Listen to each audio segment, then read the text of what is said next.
So those of you who have been following my Facebook posts know that recently I was sitting at my desk at work, where I sit in front of a huge window where I can hear what's going on outside. And this gentleman rode by on his bike, white guy, riding by a black guy. And as he passed him on his bike, he said the words, "Even on the north side, all of these niggers." Now I know there's a train of thought that says, get over it, one person, fringe guy, just a word, let it go, move on, doesn't mean anything. Why give it power? But to me, it's an indicator of something that's much more grave, but people just haven't put it together. So let me help you.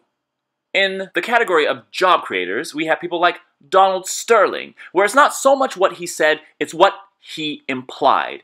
He said he didn't want black people coming to his games. He didn't want to be seen with black people unless he was sleeping with them. Why wouldn't he want to be associated with black people unless he was worried about his image or his bottom line? And why would he be worried about his image unless he was surrounded by people who were just as powerful, who thought the same way that he does? Donald Sterling is surrounded by racist assholes, and we just haven't met them yet.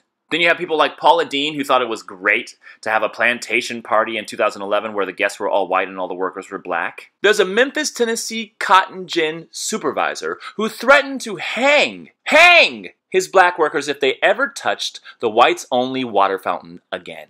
It's on tape. You have a Mississippi judge who was accused of slapping a disabled African-American and yelling, "Run, nigger, run," as he ran away in terror. You have several judges, one in Montana, one in Texas, both federal, who had to step down because of the racist things that they were saying about the president. You have a police officer, a police chief in New Hampshire, who also had to resign because he called the president a nigger, and then defended it by saying, "I think that the president not only exemplifies that word, he exceeds the definition of that word." And of course there's Halloween, where usually this happens, but in the past couple of years, this has happened.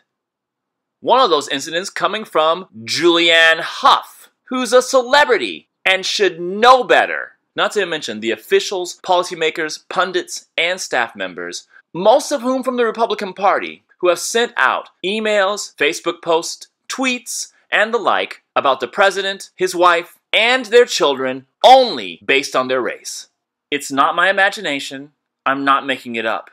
These are not fringe behaviors.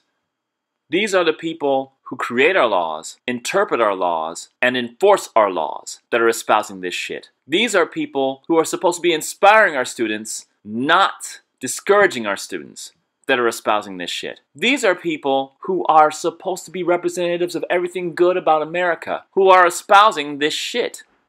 And yet, you're telling me to ignore it. I think we need to open our eyes.